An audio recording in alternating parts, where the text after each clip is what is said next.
Well, hey there. Welcome to the Easy Does It podcast. We are on season 5, and today happens to be episode 5. And I am super excited to chat to you because I want to address the myth of consistency and what it actually looks like to create sales. Now, if you've been in my world for any amount of time, you will have heard me say at least once, if not more, that at any given time, there is only 2% of your audience who are ready to buy. So we want to ensure that everything that we do in our business is speaking to our ready to buy customers.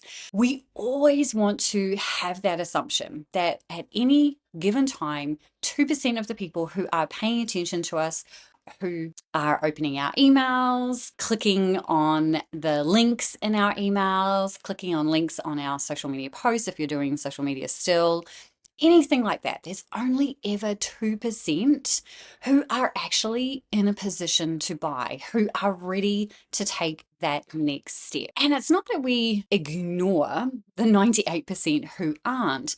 It's just that when you speak to the people who are ready to buy, other people who are there are going to start to pay attention, because now it's more of this active way of looking at things. Like they're actively going, wow, okay, so Jen is talking about putting this into action, implementing. Like if you think about your ready to buy customers, they are looking to do something.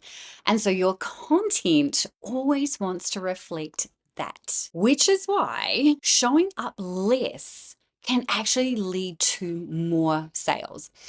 Hear me out on this. Let's take me as an example, because I'm the clearest example that I can give to you, because I know my business intimately. Don't know everyone else's businesses intimately, right? Like that's how that works. So I have been off social media, as in actively posting, commenting, doing things on social media since 2021.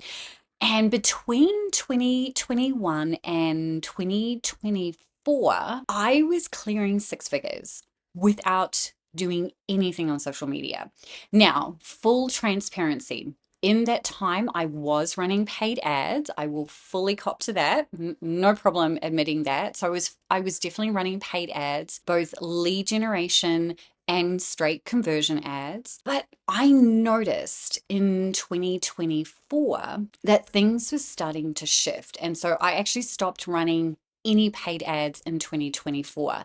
Now, that did result in a drop in income, but I was totally fine with that because I also wasn't spending a ton either. Now, the reason why I'm highlighting this is because consistency isn't about you showing up every single day in every platform possible.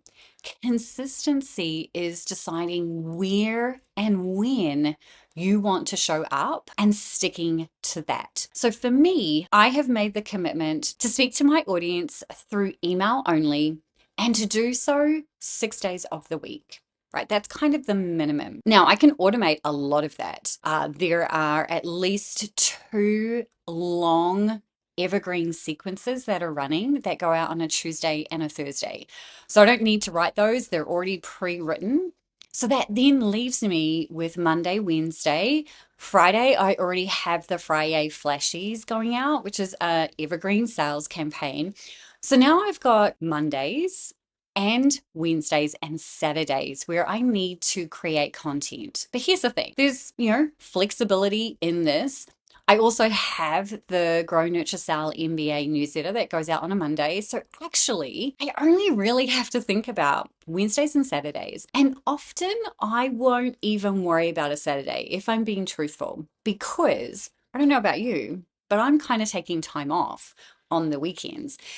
Sometimes I'm taking time off in the middle of the week too, because that's just how I roll. It's not about needing to be everywhere all the time, actively doing stuff. It's about being intentional with what you're doing, making sure that you're speaking to your ready to buy customers, and then choosing the window of consistency based on what that looks like for you. Now, there are a couple of caveats here. if you are not on social media, if you're choosing to do what I'm doing, which is more focused on building a community, and you're doing that through email, that could also be through platforms like Substack or Medium as well, where writing is the forefront of those platforms. Now, there's also audio and video involved in Substack in particular. Writing is the thing that you're doing, then you do need to be doing something once a week, right? That's kind of the bare minimum. So maybe that's just the consistency that you need, is to just once a week. But I would say you probably want to do a little bit more, because people need to kind of hear from you a few times, particularly if you are creating the opportunity for people to buy from you every single day. So then you also need discoverability.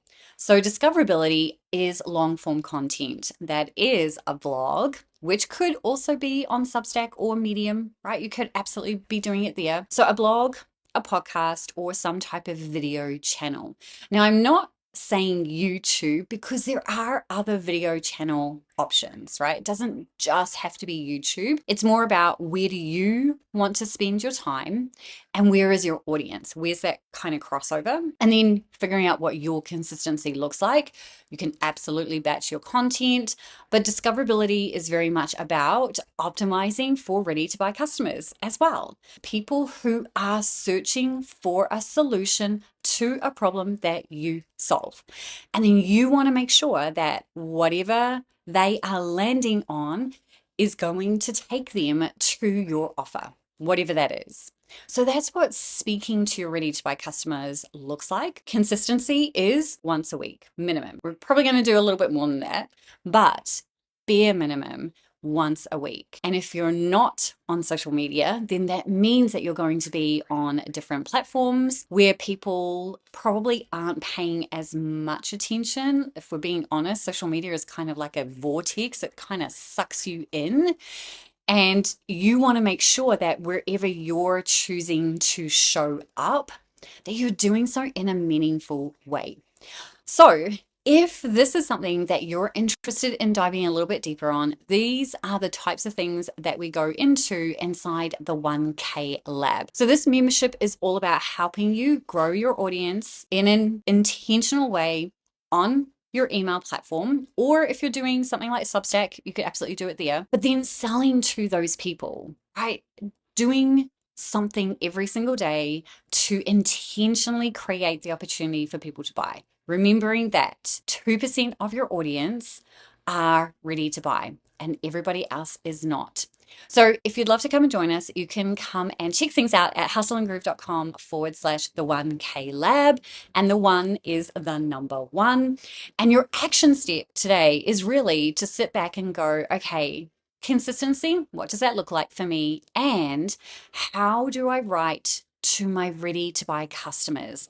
What does that look like? How is that different to just sharing value, to just sharing information? And if you're not sure about what that looks like, feel free to comment below and I will definitely circle back with more information if you need it. But those are the things that you want to start with. Otherwise, have an amazing rest of your day wherever you are, and I will see you in the next episode.